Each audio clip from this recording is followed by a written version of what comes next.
This is House Planning Help episode 43. Hello, I'm Ben Adam Smith, and this is the podcast for you if you're looking to build or remodel a property. I'm exploring what houses we should be building in the 21st century, and it's my personal goal to be inside an energy efficient home before I turn 40 in August 2016. Coming up today, my guests are David and Penny Learmonth, and they share their story of building an energy efficient home, and they're a really great example of spending that budget wisely. It's what we all hope to do, isn't it? But I hope you're going to enjoy this, what we've got coming up. Talking of enjoying things, I'm having quite a ride at the moment. Not only has it been the best month of people coming to check out the website House Planning Help, and the podcast downloads have gone crazy, but probably I should say a big thank you to Lloyd Alter at treehugger.com for featuring an article about House Planning Help, but that sent things crazy for a few days, so thank you, Lloyd. But I also have some other news to share. I sometimes do this at the beginning of the episode, just a little update of what I might have been up to. My wife and I are expecting a child. She's pregnant and looking to give birth. I think the estimated time is around about September, but wow, it just feels so special. We've seen our friends go through this, and you know it's going to be different because until it's happened, it's just not real, but it's happening to us right now, and very, very exciting. It's something that we've wanted for a while, but also slightly daunting. I'm sure if you're a parent, you'll know exactly the stage that we're at the moment. Just gone through the 12-week scan. Everything looks okay at the moment, which is good. And that's obviously what we're after, just a healthy baby. But also for everything else, the house, for example, I mentioned sometimes where we're living it's a squeeze. But then you think about a little one along here, and a lot of the work that my wife and I do, we try to do from home to cut costs, because that's the way the future of businesses seems to be going, that everyone's working remotely, and we love doing that.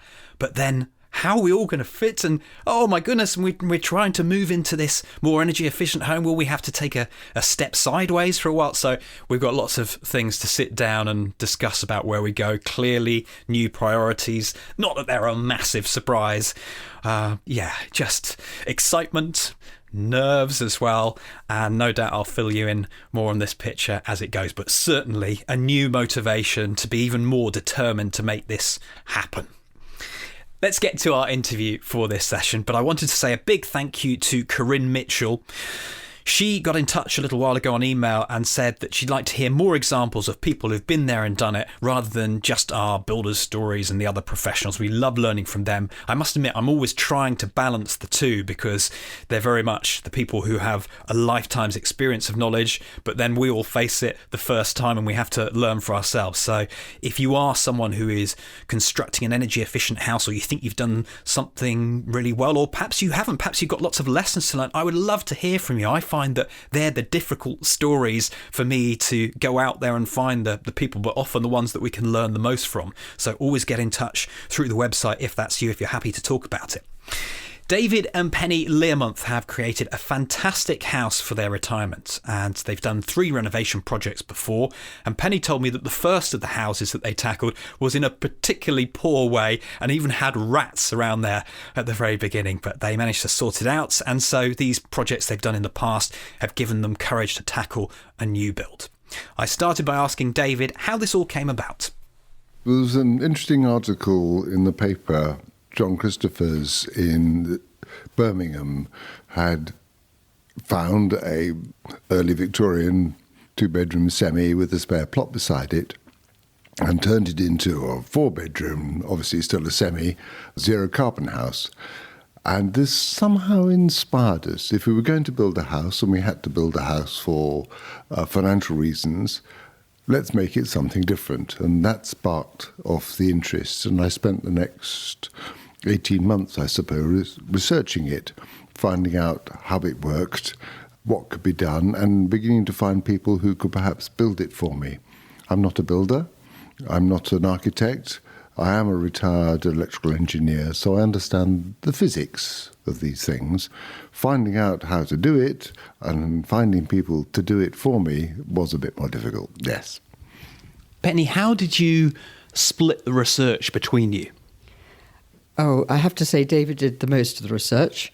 I asked the questions that someone who's not an engineering scientist would ask. And I suppose in answering those, we did further research. And where did you decide to build your new house? Well, we were very lucky that we owned a house in a large garden, and the old house was at one end of the garden, and the plot fell into two halves very comfortably, without this new house in any way impinging on the old house.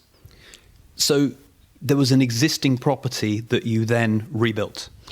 No, not at all. This had been a paddock, I think, at one point, and before that it had been an orchard, and it was part of the Watch House farm. By sheer chance, and to our good fortune really, this little corner of the road had fallen into the planning envelope of the village about 6 or 7 years ago, and we were beginning to get developers inquiring after it, and we thought we could do this ourselves. So you were looking down towards the end of your plot, and this comes into, as you mentioned, the planning envelope. Does that make it plain sailing for building a house? It helped a great deal.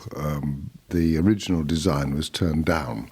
The old house was the old farmhouse. It was a listed building, is a listed building, and this limited us to what we could put on this plot.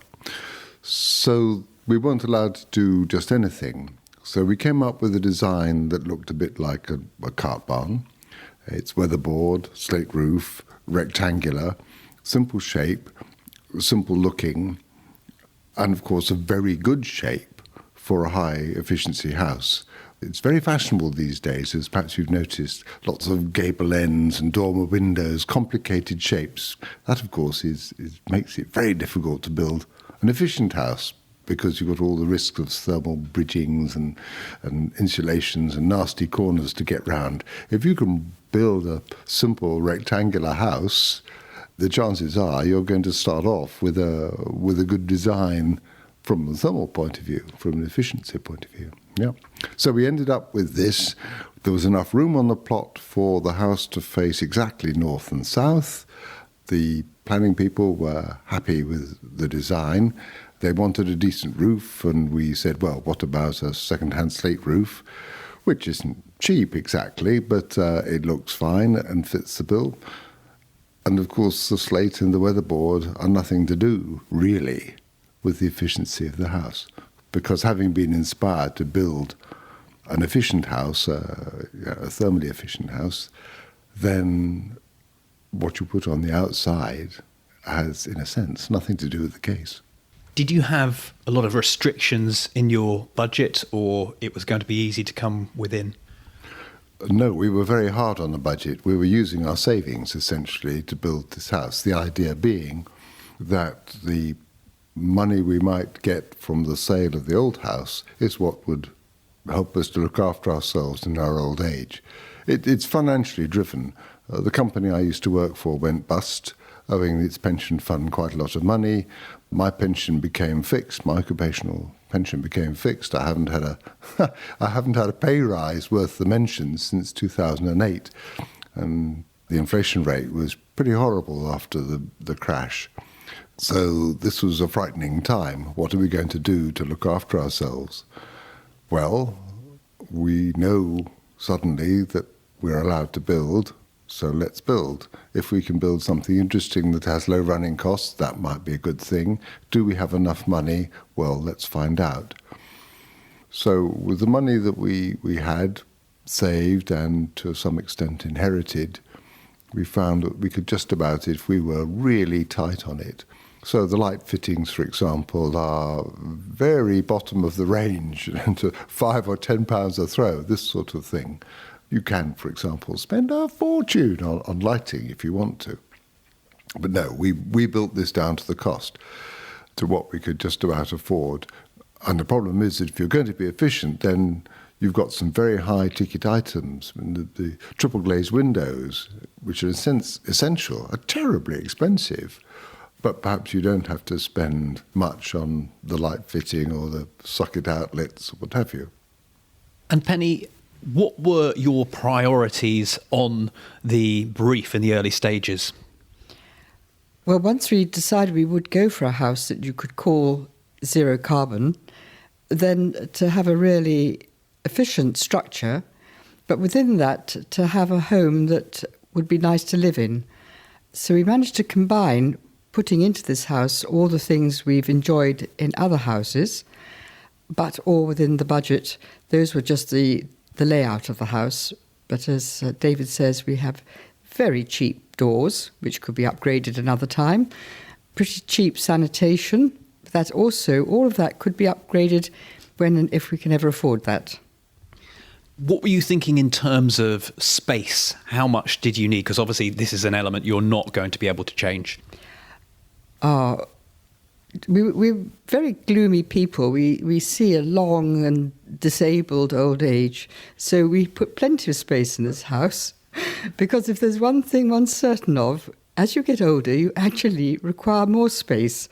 We've looked after all our parents, and there have been matters with hoists and wheelchairs and all sorts of wonderful gizmos that allow you to stay in your own home, but take absolute space up. And so this house has got a simple layout and quite a lot of manoeuvring space within it. It's also essentially a bungalow with some extra bedrooms over. So as in our old age, we can live in the ground floor and not necessarily use the upstairs. How did you get going on this project and finding the right people for it? Some very good luck. A friend at a party one Christmas said, "Oh, have you heard of the Uttlesford Sustainable Homes Network?" And no, I hadn't. It had not shown up in searches that I'd been doing for the best part of the previous year. And it was there that I found the main contractor and the main heating contractor and an architect that could help realise the green things that this sort of house needs. And that helped us get it forward. As perhaps has become clear, Penny's main contribution was very much in how are we going to use this house? How are we going to live in this house? Whereas my interest was how is the house going to work from an energy point of view, heating, all that sort of stuff. Is it going to get too hot? What about thermal mass? All those technical sort of questions, because I'm that sort of person. Whereas Penny wants to know how are we going to arrange the kitchen to be efficient. And we'd learnt, as she said earlier, we've learnt from previous houses we've lived in, or our parents or parents-in-law have lived in, things that are good and things that are not so good.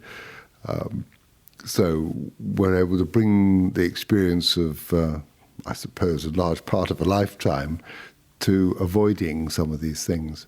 And indeed, if you go around other people's houses or architects' houses, you see things that are good and you like and think, oh, that's interesting. And you see things that you don't like, and that is just as valuable in a way. Things to avoid.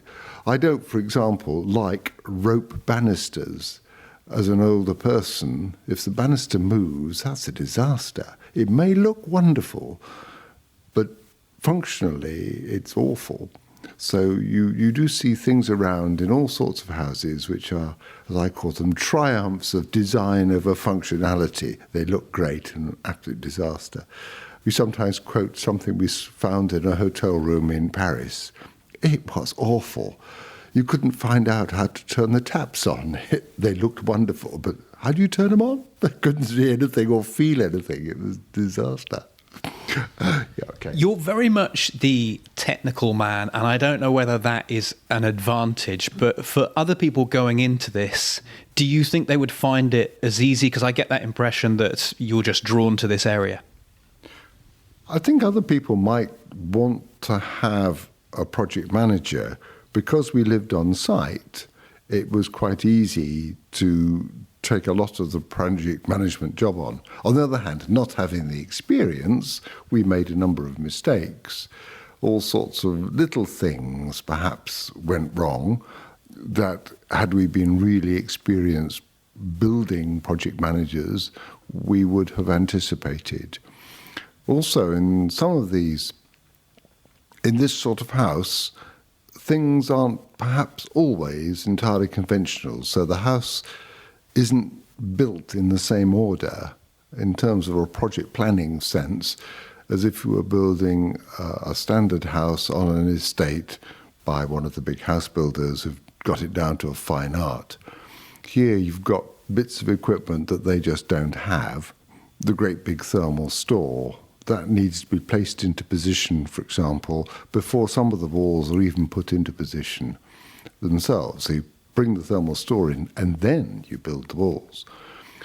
It's very easy then just to move the thermal store into the place it's going to occupy and find that you then can't decorate the walls because you've put up the plasterboard and moved the thermal store into position, and now you can't get at that plasterboarded wall anymore. It didn't affect us in this case, but for example, you put up the plasterboard here and then you blow in all the insulation. The main contractor, Touchwood Homes, who did this house, were well aware of this, so that's all taken care of. But it isn't normal the way you put it. Normally you put the insulation in, whatever you're using, and then you put the plasterboard up. But of course not if you're blowing Warm Cell 500 into all the wall and rafter voids. Penny, were there any surprises for you as the build went along? I think, as David said, that some of the building order was strange. Right from the very beginning, the builder was interested in making a total airtight wrap of the house. So this house is sealed from right in the bottom of the foundations to the very apex of the roof. And this means that it quite quickly gets clad all over on the outside of the frame by this thick fibreboard, specialist fibreboard that is then double sealed. And for months you have what appears to be a great cardboard box standing in the garden. And that was a great surprise. And I think a normal house doesn't start off looking like that. David, this is heated in a different way to, I imagine, most houses. So I'm very intrigued what sent you down this route. Well, if you're going to meet the aim of being zero carbon, you don't really want to use oil, and ideally you don't want to use gas either, because both of them are fossil fuels. It seems to me you're allowed to use wood because that's carbon neutral. Ideally, you don't want to use much of that. So the idea for this house was that we would use as much sunshine as we could and have a log burner. If you put in a burner that just heated space, what we were going to do for hot water, and the house would get too hot quite quickly because it's very well insulated.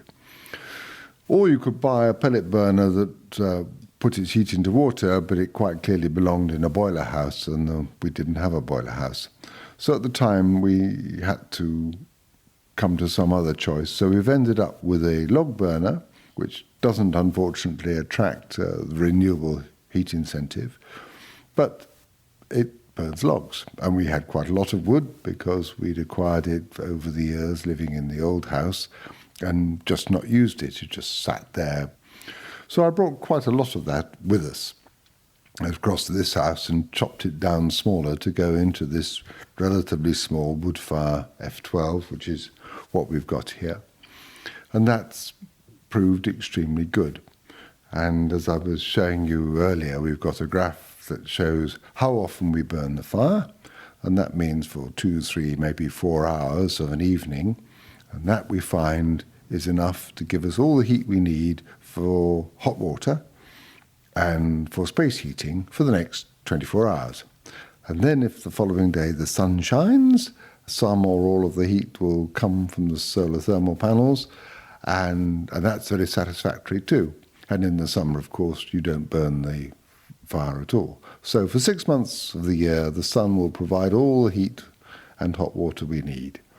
And then gradually, as autumn comes in, and depending on how many grey skies there are, you'll need to burn the fire occasionally and gradually more often. It's quite unusual, though, isn't it, for a low-energy house to have a stove? Or I haven't seen that many, so I'm intrigued what made you decide to go down this route and some of the challenges that you faced in choosing that. Well, I wanted to use the wood we'd got because this sounded a good thing. Obviously, this is not available to everybody, and indeed, I imagine we will eventually run out of wood and we'll either have to buy logs in, or maybe if it's all getting too much and bringing the wood in is too tiring as we get older, we'll replace it with a pellet burner. If someone else was building this house, they'd probably say, oh, we'll have a gas boiler. It's not entirely comparable, but up the road at Wimbish, there are a little group of passive houses built by Hasta Housing Association. Each of them has their own individual teensy-weensy gas boiler. And why not? Because Passive House says you will only use that very small quantity, the 15 kilowatt hours per square metre per year, for space heating, whereas most houses, space heating is their biggest bill. Passive house, space heating is really your smallest bill. So whatever it is you burn, it's not going to be much of it. I mean, it's not zero carbon, but even if you used oil, it wouldn't be much oil, would it? How has it been to live in, Penny? Have you found it easy to have that change of how you're heating and knowing about your water's going to be hot? It's been great fun, actually. It's been an interesting intellectual challenge, and it's been great fun. It hasn't been onerous. You obviously have to clean the fire and relay it after you've burnt it, but it's not a difficult job.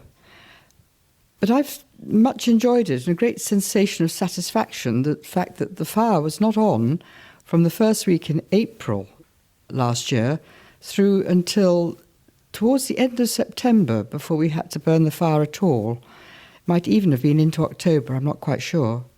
But for 5 months at least, we put no heating into this house whatsoever and had copious quantities of hot water.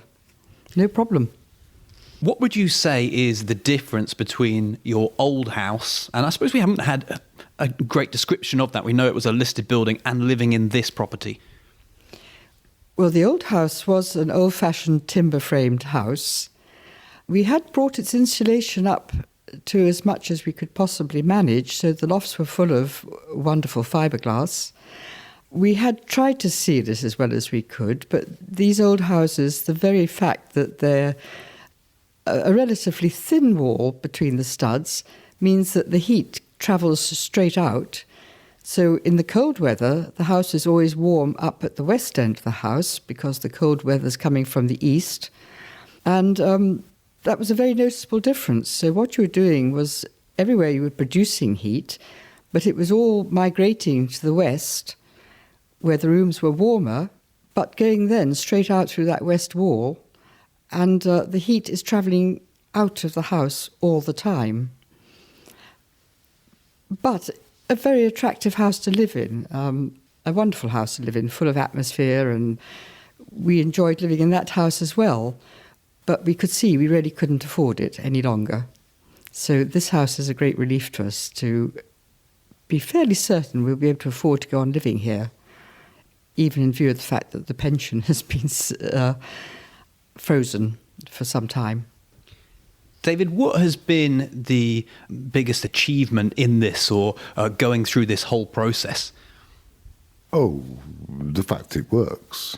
The fact we've done what we were setting out to do. Is this a zero carbon house? Yes, I think it is. Does it meet passive house principles, passive house standards? Yes, the air tightness exceeds this. The passive house planning package showed we were coming in at about 9 kilowatts per square metre, whereas the standard is 15. The fact that we seem to be able to work on sunlight and wood and nothing else. So the triple glazed windows are amazing. I'd seen them, I think I went skiing years ago and saw them in France. Here, older people perhaps will remember that in the old days, with single glazing in the winter, you would get those pretty Jack Frost patterns of the frozen condensation on the inside of the windows. Here, and I never knew it was this good, here we had last winter the similar patterns, but on the outside of the outer layer, obviously, of the triple glazing. So you could have the house, which is sitting pretty well all the time at 20 centigrade, and outside the triple glazing is so good that you get condensation, which can then freeze and form those patterns. The windows are that good, and I had no idea they would be that good, and it was very impressive. And you get absolutely no downdraft at all from them. Even good double glazing, you'll get some downdraft. If you put your hand close to the floor, you can feel the cold air falling. Obviously, it's vastly better than single glazing, but I'd say that this triple glazing is as much better over double glazing as double glazing is over single glazing. They are really very good indeed. But they're jolly expensive. Have we talked about everything that is in this house?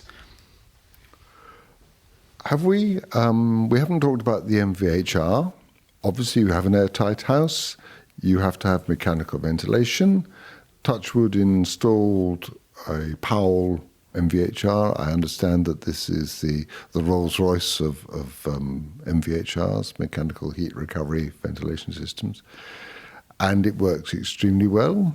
You change the filters every now and then. You get an interesting collection of insects on the filter with the air coming in, and you get a rather depressingly grey sludge on the filter with the air coming out of the house, which I was excitingly formed is mainly dead skin. Really unpleasant thought. But obviously you've got to protect the matrix from getting dirty, otherwise it's not going to work. So that runs. You cannot hear it, you cannot feel it, but towels, washing, whatever, dry, because the air is moving all the time. And cooking smells vanish within 20 minutes. The shower's dried out in no time at all. It's all taken away, and you never even notice. It's very good indeed. And of course, you've got away from those terrible trickle vent windows that everyone insisted on. They're dire, of course. They have no place at all in a house of this sort. It does seem to me as if you've actually had a really good experience on this build. So I'm wondering if you have any advice to pass on to others who may be just in their research stage at the moment. I think that you must do very, very thorough research and refine your design. And then don't change your mind. I think this is a hugely important thing, that if you've worked hard enough before you actually break the ground, you should be able to go through smoothly without anything traumatic overtaking you. Try not to change your mind halfway through, because that's where things go wrong. Money vanishes, tears appear. Take faith that you've thought this out before you've ever set off on it. Yes, I entirely agree. Actually, that's a good design principle. In years gone by, as a project manager in the telecommunications industry, that's what you do. You try to persuade everyone to spend a really long time and a lot of effort on the fundamental design, and then you can get on with the actual implementation, secure that your design is good. Yes, it's things like, is the kitchen really going to work? Where are the plugs and sockets and lights and so forth going to be?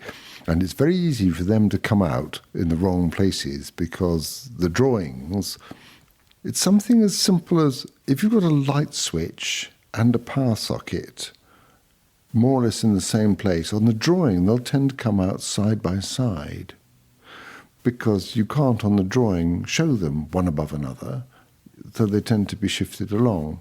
And there are one or two places in the house where this was interpreted wrongly.